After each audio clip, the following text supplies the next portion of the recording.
Welcome back. Break پہ جانے سے پہلے رانا ثناء اللہ صاحب نے بتایا کہ آر پی او اور ڈی پی او نے جو انیشیل انفارمیشن دی تھی اس میں پنجاب حکومت کو مس انفارم کیا گیا. رانا ثناء صاحب، یہ چیف منسٹر صاحب کو مس انفارم اور مس لیڈ کس نے کیا تھا؟ یہ آر پی او گجرانوالہ تھے یا ڈی پی او وقار چوہان؟ دیکھیں اس میں یہ ہے کہ جو رپورٹ ہے وہ تھرو پراپر چینل ہی آنی ہوتی ہے. وہ انیشیٹ تو سیالکوٹ سے ہوئی ہوتی ہے اور through proper channel R P O اور آئی جی جو ہے وہ چیف منسٹر تک پہنچی ہوگی. اور میں یہ آپ کو بڑا دو ٹوک انداز میں کہنا چاہتا ہوں کہ اگر یہ واقعہ 15 تاریخ کی شام کو رپورٹ ہو جاتا چیف منسٹر کو کہ وہاں پہ اس طرح سے بربریت ہوئی ہے اور اس طرح سے لوگوں کو جو ہے وہ ہلاک کیا گیا، خواہ کوئی بھی ان کا جرم تھا یا نہیں تھا، تو یہ ایکشن جو ہے یہ اسی رات کو یا نیکسٹ مارننگ کو ہو جاتا، بلکہ سی ایم صاحب خود وہاں پہ پہنچتے. لیکن یہ جب تک یہ فوٹیج چلی نہیں ہے اس وقت تک چیف منسٹر صاحب کے یہ نوٹس میں نہیں تھا کہ وہاں پہ کوئی اس قسم کا واقعہ، اس قسم کی بربریت اور جو ہے وہ زیادتی ہوئی ہے. ڈاکٹر صاحبہ، آپ کے خیال میں جو پولیس افسران کے خلاف ابھی تک ایکشن لیا گیا ہے وہ کافی ہے؟ اور قانون کے مطابق ایک تو یہ حکومت کو مس لیڈ کرتے رہے، دوسرا ایک ایسا مائنڈ سیٹ ان پولیس آفیسرز نے بنایا تھا جس کی وجہ سے سیالکوٹ کے لوگ بھی اس بربریت کرنے پہ شاید راغب ہوئے.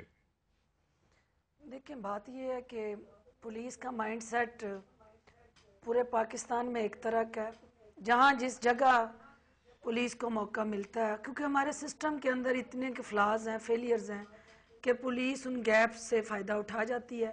یہاں پہ بھی جو نیگلیجنس، کوتاہی اور کرمینل نیگلیجنس کی کہ موب سے ان بچوں کو چھڑا کے تھانے تک لے جانا اور ان کو پروٹیکٹ کرنا پولیس کی ذمہ داری تھی، یہاں پہ کرمینل نیگلیجنس ہوئی.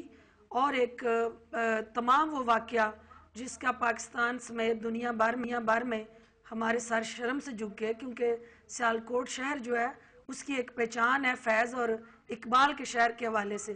لیکن اس کے ساتھ جڑے جو حقائق ہیں، میں یہ کہتی ہوں کہ کراچی میں ڈاکوؤں کو موقع پہ پکڑا گیا، ان کو جلا دیا گیا، مار دیا گیا. میڈیا نے اس واقعے کی طرف کیوں نشاندہی نہیں کی؟ کیوں میڈیا نے وہ جس لاش کا آپ نے ذکر کیا کہ گجرانوالہ میں ڈاکٹر صاحبہ، آپ کو پکڑ پھر کے، کراچی کے اس واقعے کا کیسے پتہ لگا کہ میڈیا نے نشاندہی نہیں کی؟ تو دیکھیں اس کو اس طرح سے آپ نے انٹرلنک نہیں کیا نا.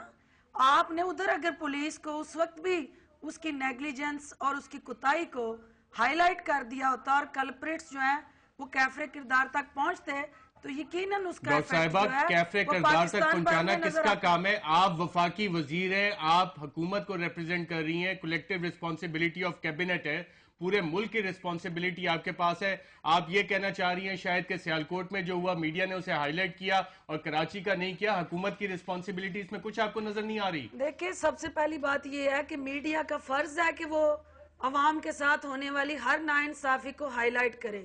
میڈیا نے کوئی احسان نہیں کیا، وہ فرض ہے آپ کا. ہمارا فرض ہے کہ ہم اس ناانصافی کو، ان مجرموں کو کیفر کردار تک پہنچائیں. دیکھنا یہ ہے کہ سیالکوٹ کے اندر کوئی 100 کے قریب میڈیا کے لوگ ہیں، کوئی 100 کے قریب ہمارے نمائندے پاکستان بھر سے وہاں گئے، فوٹیج کوریج کر کے آئے. وہاں جو سب سے پہلے 45 منٹس کی یہ جو فوٹیج بنائی وہ بلال خان ہے، وہاں کیمرہ مین جس نے یہ سب کچھ کیا. بلال خان کو تو کوئی خطرہ نہیں، اس کا کسی نے بازو نہیں توڑا، بلال خان کو کوئی وہاں پہ پرابلم نہیں. تو میرے بھائی عمران کو ایسے کون سے کانسیکوینسز ہیں، کیا مسائل ہیں کہ جس کی وجہ سے اسے پریس کانفرنس اپنے شہر سیالکوٹ سے نکل کے اسے لاہور میں آ کے کرنی پڑی؟ کیونکہ سیالکوٹ کے لوگ حقائق جانتے ہیں، وہ سمجھتے ہیں کہ یہ ساری چیزیں جو ہیں حافظ عمران سے کیوں کروائی جا رہی ہیں اور کون کروا رہے ہیں. انہی سے پوچھتے ہیں. میں جواب دینا چاہوں گا. پہلی بات یہ کہ وہاں پر کوئی بھی میڈیا کا نمائندہ نہیں پہنچا تھا. پہلی بات یہ 7:10 پر میں وہاں پر پہنچا. مجھے جواب دینے دیں ڈاکٹر صاحبہ، مجھے پتہ ہے آپ بہت اچھا بولتی ہیں، مجھے جواب دینے دیں. میں آپ کے ساتھ ہی رہتا ہوں، آپ کے ساتھ ہی جا کے آپ کے حلقے میں بھی کوریج کرتا ہوں. آپ جب بلاتی ہیں میں آپ کے ساتھ جاتا ہوں اور سارا دن رہتے ہیں ہم آپ کے ساتھ. اسی چیز کا تو مجھے افسوس ہے کہ اگر میں نے اور ہم اپنی ذمہ داری پوری کیا ہو تو آج آپ اس کہتے بات اچھے لگتے ہیں. میں 7:10 پر وہاں پر گیا اور جو فوٹیج میں نے بنائی وہاں پہ کوئی نمائندہ وہاں پر نہیں تھا. پہلی بات یہ، اور وہ اصل ڈی وی میرے پاس ہے. سپریم کورٹ کی کو جو میں نے دی، اور اس کے بعد جسٹس ریٹائرڈ قاضی ملک صاحب نے مجھے طلب کیا اور میں نے ان کو بھی وہ فوٹیج دی، پولیس اہلکاروں کو بھی، پولیس وقار چوہان صاحب کو بھی فوٹیج دی، اور وہ ڈی وی میرے پاس ہے، اور اب تک جتنے بھی وہ کلپ چل چکے ہیں وہ 3 منٹ 4 سیکنڈ کی فوٹیج ہے، اور 45 منٹ میں میں نے وہ بنائی ہے۔ وہ اس طرح بنائی ہے، میں نے اپنے سر کے پیچھے ہاتھ رکھ کے وہ سارا کچھ کام کیا کہ اگر کوئی ڈنڈا مجھے مارے تو ہاتھ اس کو برداشت کر لے، اور یہ اس لیے نہیں میں نے کیا کہ ہم اپنے ملک کی بدنامی کریں اور اپنا منہ کالا کریں، بلکہ ہم نے یہ کیا کہ کیا عوامی نمائندے سوئے ہوئے ہیں؟ کیا عوامی نمائندوں کو پتہ نہیں ہے کہ وہاں 2-2.5 گھنٹے یہ بھربریت ہوتی رہی اور وہاں پر سارا کچھ ہوتا رہا؟ جسٹس ریٹائرڈ قاضی ملک صاحب کو سٹی کنٹرول روم کی جانب سے جو رپورٹ دی گئی، اس میں مختار جو وہاں پر انچارج تھے انہوں نے کہا کہ 6:40 پر ہم نے پولیس اہلکاروں کو کال کی اور وہاں پر وہ 7:10 پر پہنچے۔ بالکل، پولیس واقعے پہ لیٹ پہنچی اور جب پہنچی تو وہ تماشائی بنی رہی۔ اس پہ مزید بات کریں گے ایک وقفے کے بعد۔